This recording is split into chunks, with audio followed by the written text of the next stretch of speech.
What happens when a country collapses not because of foreign invasion but because of two men wanting power? What happens when famine becomes a weapon?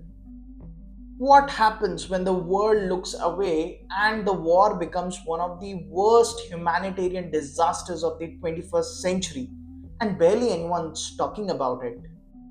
What happens when the forgotten war spills beyond Sudan, affecting Red Sea migration routes, Africa's political future, and even global trade?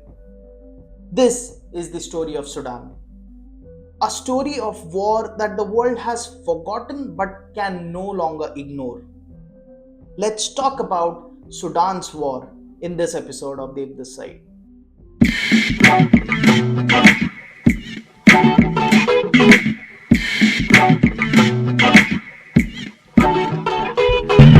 In 2019, Sudan was filled with hope. After almost 30 years under dictator Omar al Bashir, the people rose, demanding democracy. For a moment, it felt like Sudan would become one of the strongest success stories of Africa. A civilian military transition government was formed. There were talks of re election, and the world applauded. But that dream didn't last long because behind the scenes, two men were silently preparing for a war. On one side, there was General Abdel Fattah al Burhan, the head of Sudan's military, the SAF. On the other hand, there was Hamadan Dagalo, also known as Hemedti, leader of a powerful paramilitary force called the Rapid Support Forces or the RSF. Now, these two groups were allies until they weren't. In April 2023, negotiations broke down, and within hours, Khartoum, which is the capital city of Sudan, turned into a battlefield. Airstrikes, street combat, looting. It was a start of a war that neither side wanted to lose. And guess who paid the price? The civilians. If we speak on data, then as of today, more than 14,000 Sudanese civilians have been killed. More than 10 million displaced, the largest displacement crisis in the world. And more than 25 million Sudanese need humanitarian aid. Entire cities have been emptied, hospitals stopped functioning, children are dying of hunger. Not because Sudan lacks food, but because war is blocking the access to it. International observers now call this a famine which is engineered by a war. Now, Sudan is not an isolated conflict. There are international powers involved here as well. The UAE has been repeatedly accused of supporting the RSF through weapons and drones.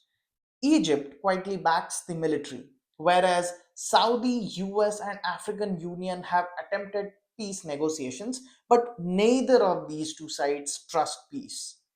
Meanwhile, Russia's Wagner Group, now rebranded, is there in Sudan for gold mining and influence. Sudan has become a foreign battlefield, and everybody has a peace backing so that they can take part in changing the future map of Africa according to their own interests. But why should the world care about Sudan?